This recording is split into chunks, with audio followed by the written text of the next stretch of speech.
Hello, my name is Mordred Viking, and I'd like to welcome you to this stream of Europa Universalis 4. Now, for those of you who have not seen the previous part of this series, we basically started out playing with Aragon. This is going to be a new part, so hello to everyone on YouTube for a new series.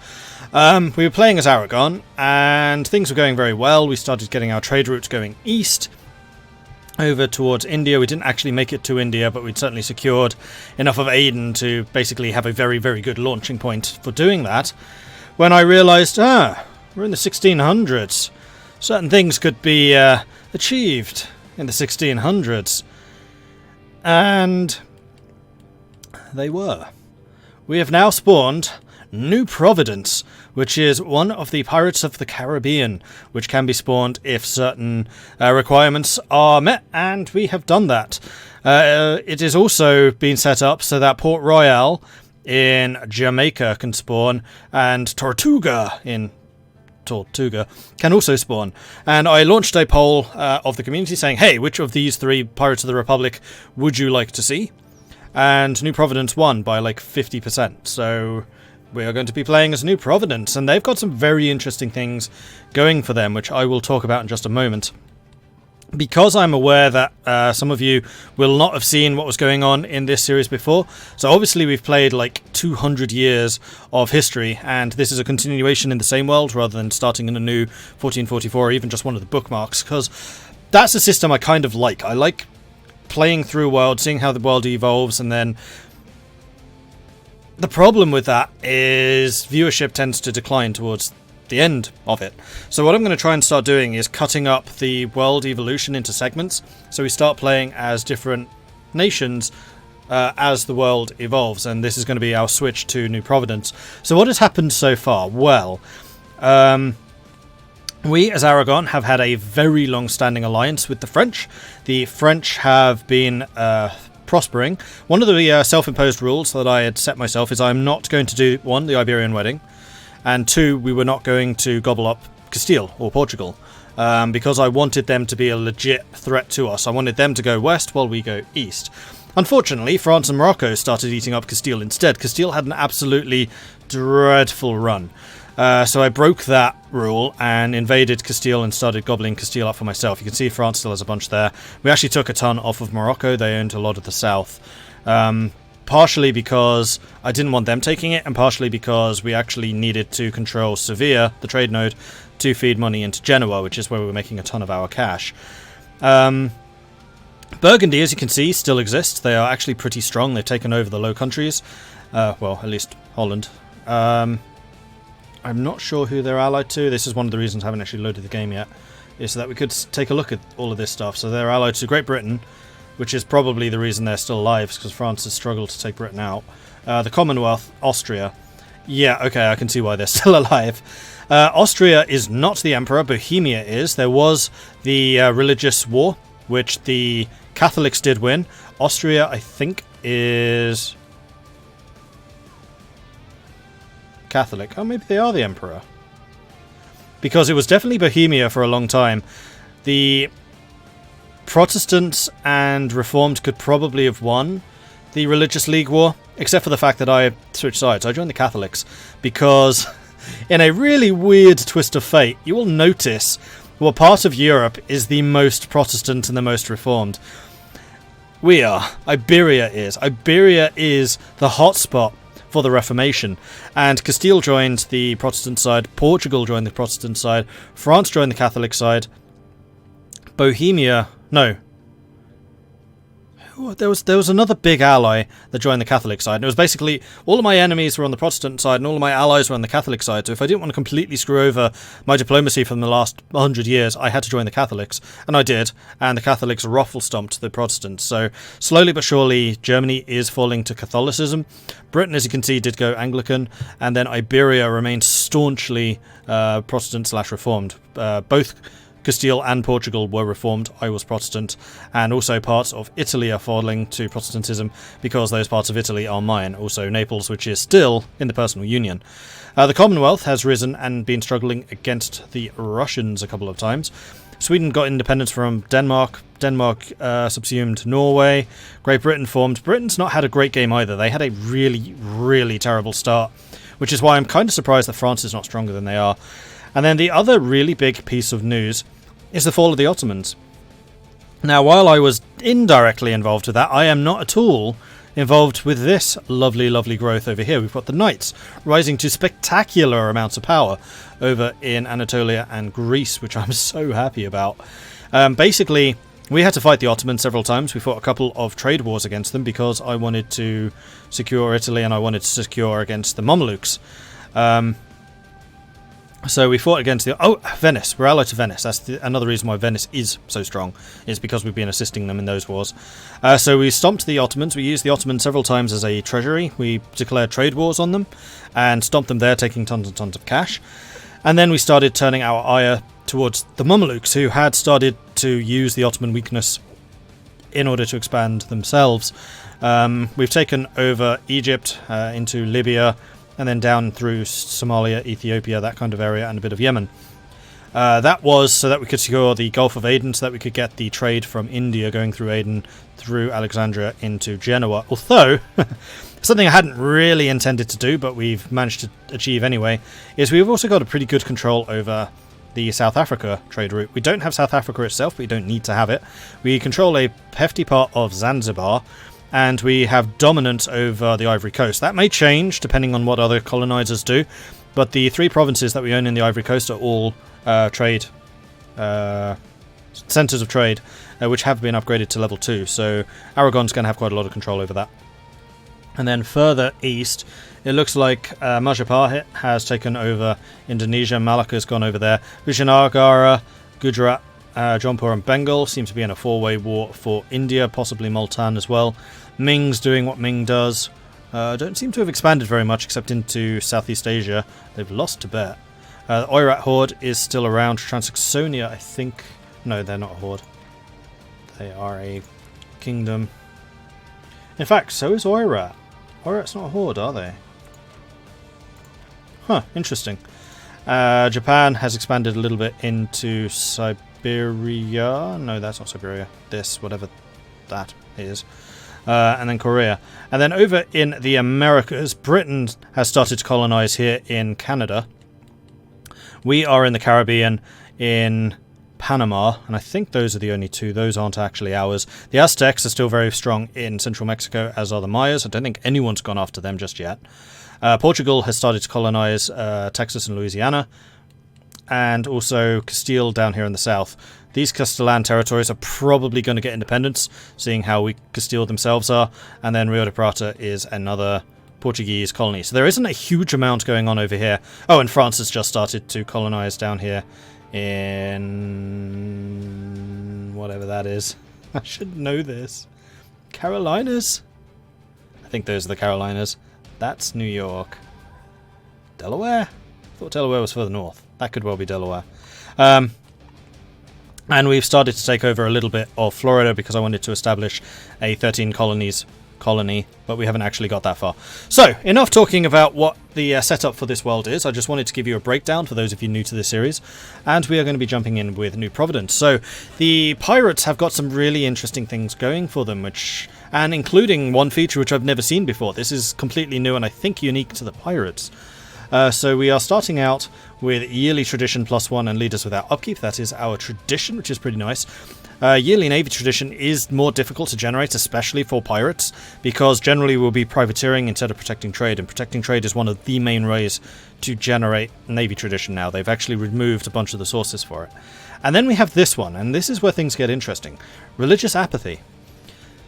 What does it matter which gods the pirates worship? Their souls are likely damned regardless. Negative religious tolerance no longer gives any penalties. Heretic and heathen provinces do not give any penalty to religious unity. So you don't need to convert anything. Religion is irrelevant to the pirates, which is a really interesting slant for them. I don't think any other nation has this, and I've certainly never seen it in the game before. So we're already kind of opening up with an interesting one there. We've got a looting speed of +25%. The Pirate Republic lives and dies by the amount of plunder that can haul back to our ports. Let's take everything that's not nailed down. On second thought, let's take everything that is nailed down too. And the nails. So we're going to be doing a lot of looting from that. So this is land-based looting. I don't think that will affect blockade looting. I'm pretty sure it won't. That is literally just how quickly you deplete the loot bar. So we may actually want cavalry heavy armies, because cavalry also loot faster. We've got the Buccaneers. We take our recruits from the desperate and the outcast. Self-proclaimed civilized nations routinely enslave those they consider their inferiors and forcibly press their own countrymen into military service. Those who escape the bonds of tyranny find a home in the Republic. So we have cheaper infantry costs, minus 10%. Sail in consort. A single hunter is easily outmaneuvered or outgunned on the open seas. When we sail in consort, we can use our numbers to greater tactical advantage. Global naval engagement plus 20%. This is a very powerful ability. This basically means that we can use 20% more of our fleet in every round of combat. So if there are 10 ships fighting against 10 ships, we can actually fire at them with 12 ships rather than just 10v10. And that will also be further compounded by, for example, naval ideas, which will expand that even further, which is really good. National Unrest, minus 2. Quartermasters on pirate ships are elected representatives of the crew. They advocate the crew's needs to the captain and act as a counterweight to his often arbitrary authority. And that also gives us the National Unrest, as I said, and then also morale of navies plus 10%. So we can stay in those fights longer, as well as doing just generally more damage. And bearing in mind that the more damage you do, the faster you're sinking their ships, the faster their morale goes down, because there's a morale loss per ship. We have got Pirate Bays. Definitely not a reference to the Pirate Bay. Our coastline is littered with hidden coves and defensible bays that we can use to lure would-be pirate hunters into a deadly ambush. Naval combat bonus off of owned coast, plus 1. So every die roll off of a coast that we own is going to be a plus 1, just like the wooden wall bonus for Great Britain, their doctrine, although we get that just locked in. We don't need a doctrine for this. I'm just wondering if there's a way of getting the British bonus as well. I don't think so, because this is a national idea. You would then need to be, I think, Britain, unless it's like British culture, because Scotland gets that too. There might well be a way of doing that. Which would mean you effectively have a plus 2 off your own coasts. The life of liberty. The liberties we enjoy as free men are the envy of the peasants, slaves and conscripts who toil for the profit of their superiors. Our smugglers should begin to distribute propaganda to stoke their resentment in the hopes that they will rise up and join our cause. Sailor recovery speed plus 10%, which is going to be super useful, because I doubt we're going to be like a huge territorial expanse. We're just going to have several pirate bays hidden all over the world, which we can then use as pirate havens to launch raids and things like that. This also gives us a rebel support efficiency, so it might actually be worth our while to take espionage, and then we can really do some serious damage with rebel support. And then the capstone is unjustified demands minus 25%, so we can basically take more in peace deals, which aren't part of the CB. We currently have 4 full idea groups. We have plutocratic, which is awesome because it gives us all of the plutocratic stuff. In fact, let's just start the game, then we can run through those at that time. And we are currently... Captain Benjamin takes the helm, who's a 335 ruler. As I said, the other 2 pirate nations should rise up as well, so I'm going not to conquer Jamaica and Tortuga if I possibly can. However, we are absolutely going to be excising our right to raid, and we should be able to reach most of the Caribbean, so this is going to be very profitable. Very, very profitable. Probably more so than it was with Madagascar, and even that was pretty good, especially once we could reach India. So yeah, let's do this.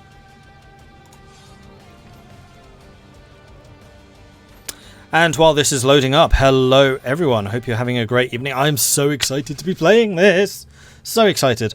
So we haven't done any of the setup for these guys. One of the things I was really happy to see is you actually start with no government reforms, with the exception of raising the pirate flag, and you start off with all of the reform progress which the Overlord had. So we've, I think, actually able to complete this, although I just realised our Overlord is a monarchy. Our monarchies have a smaller government set, so we may only actually reach like tier 6. But hey, that's still good compared to Madagascar, where we had to start from scratch. We are Protestant. In fact, what is our culture? I know nothing about the Bahamas. What are we? We are Tuscan Culture, although our primary culture is actually Aragonese, of which we have 0%. In fact, we're also 0% Tuscan, so I'm not entirely sure how that one works. We've got an army. It's not a very big army. It's 6 infantry and 1 cannon. no cavalry, and we have a navy. May as well merge it all together. 6 heavies, 6 lights, and 6 transports. That's not terrible. We can certainly start to do some privateering damage here in the Caribbean with that.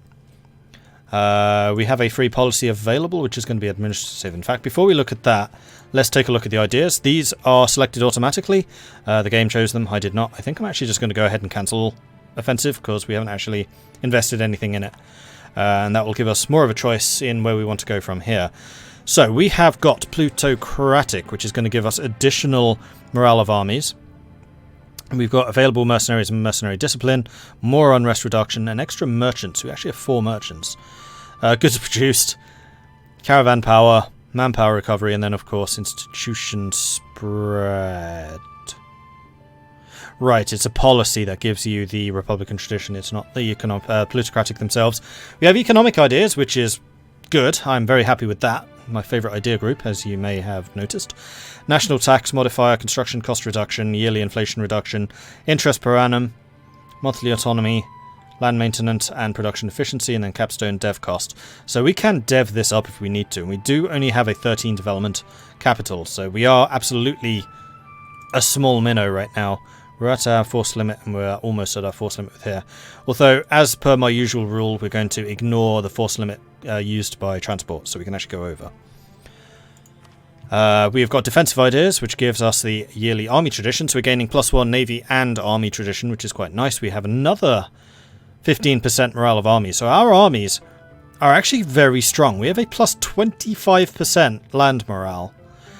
Land leader maneuver +1, so we can nip around a bit quicker. Land maintenance and also suffer less attrition, which is nice, particularly when sieging. Land maintenance modifier -5. Fort maintenance -10. Fort defense +20, so we can be a little more fortified. Not entirely convinced by how useful defensive ideas will be, except for the morale. And then attrition for enemies +1, but I don't really mean to let people land. People landing means that something's gone horribly wrong at sea. We have administrative ideas, which is, a bad choice. Mercenaries are going to be cheaper. Core creation is going to be cheaper. Mercenary maintenance is going to be cheaper. We have even less interest, so we can actually take very, very cheap loans, having both economic and administrative. We have more mercenaries available, an additional advisor. Admin tech is cheaper, which is nice, and then +5 states, which is completely pointless for a nation based on islands. Yeah, administrative is very, very questionable. And one of the things that I was thinking about doing, and I may well still do this, is cheat myself power to change these if I need to.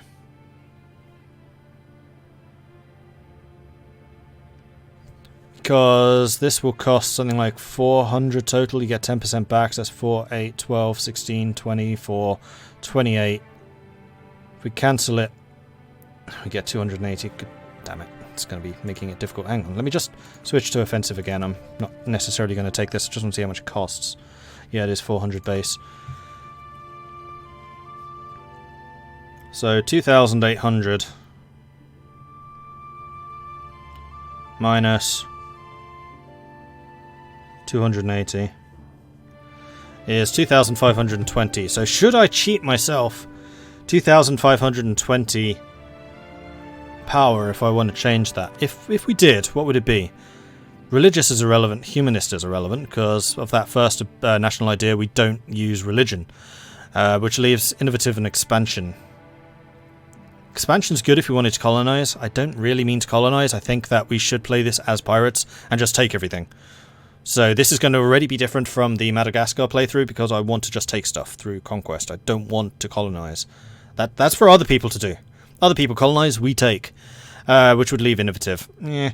We could also take the points in diplomatic points instead, and actually we can just remove the 280 admin points and then give ourselves 2,800 diplo, which would allow me to take maritime. It would also allow me to take espionage.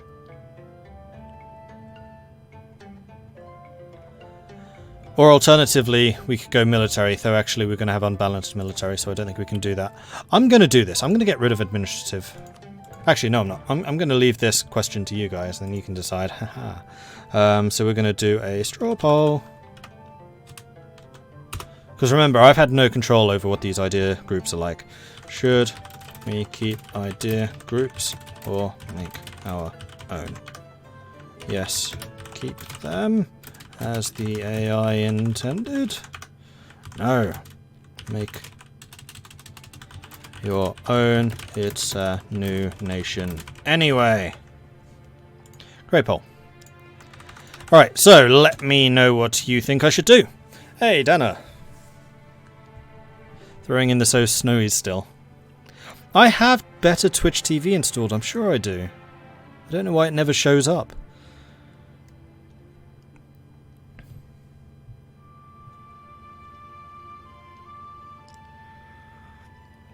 No, I did not take a administrative. Those were in place when I started. No, make your own. It's a new nation anyway. 100% of the votes. And the votes keep coming in. Okay, I've never seen a vote this towards one thing. Okay, so we're going to do that. So let's get rid of administrative. I'm going to need to look up the console commands, but I don't think that's going to be much of a problem. I'm pretty sure it's just like plus admin or something. Yes, it is. Admin and the ADM amount. Although we weren't going to go admin. Hang on. Let's get rid of that. And we're going to go get rid of... Oh, we... That one too. We have 2 slots. And then I'm going to go admin minus 280 because we shouldn't have that. And then we're going to go Diplo or whatever it is. 2,800. And we should be able to complete the whole group. Plutocratic I'm quite happy to keep. Defensive I might also get rid of. Yeah, I think we are going to get rid of defensive. As much as that morale would be super nice to have, no. And then that also means that we need to get rid of minus 280 mil. Economic and plutocratic, I'm pretty happy to keep those. Especially let's take a look at the special. So economic plus plutocratic right there. Republican tradition. Although Republican tradition is not as useful as it usually is. Plutocratic and innovative would be good. That would give advisor cost reduction. What do you think? Should we keep plutocratic or not? I'm not going to do a straw poll for that. That's just me asking.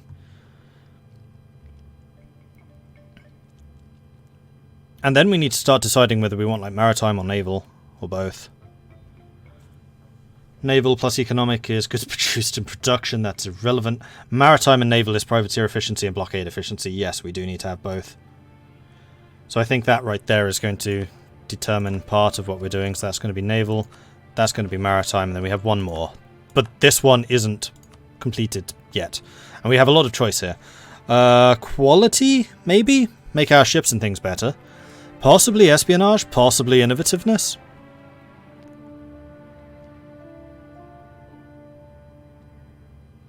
Pluto plus maritime is better light ships. Espionage and naval is really good. Espionage and naval is really good. That's going to give us another global naval engagement, which means we'll have plus 30 plus the naval, which is going to be even more. It's going to be like plus 50% or something bonkers like that. Yeah, I think the third one's going to be espionage. I've never really played with espionage before, so we're going to do that. So we need to give ourselves 2,800 military. So that we can go down here.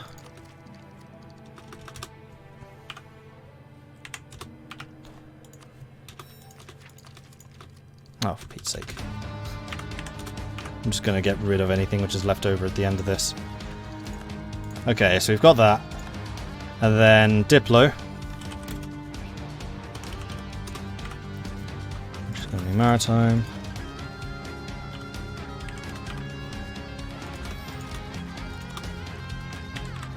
Oops. Alright, so there we are where we need to be. Then we're going to get rid of the military. And we're going to get rid of the Diplo. And we're back to where we were.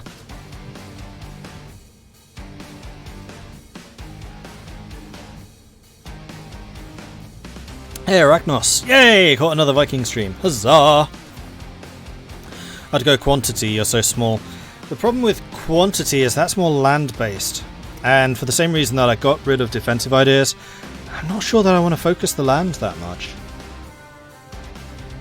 And quantity doesn't increase the number of ships you can get or anything like that.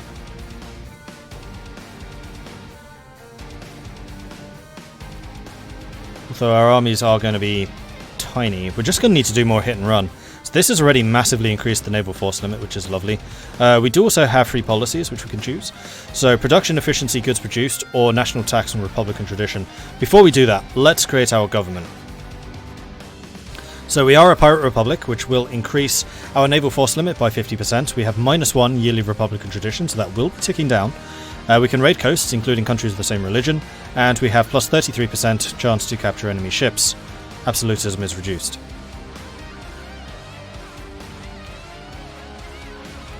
We can then choose our republican virtue, so we can do the Council of Captains, which increases our privateer efficiency and increases the captain's influence, and we'll have a look at the factions in just a moment.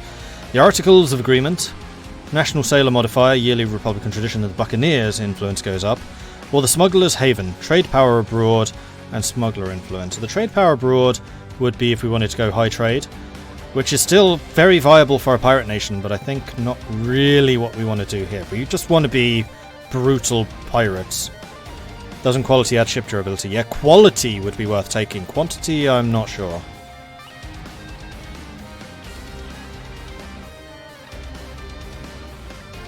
Form Spain as the pirates after uniting the Caribbean. Form Spain after not having formed Spain as Aragon? No. So Buccaneers get extra yearly republican tradition, which basically offsets the republican tradition we would lose otherwise. Sailor recovery plus 20% and national tax -5.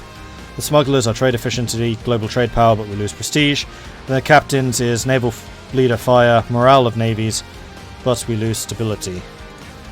Stability is something which we never want to increase anyway, so I'm kind of leaning towards either the Buccaneers or the Council of Captains. I think as Madagascar we went Articles of Agreement, did we not?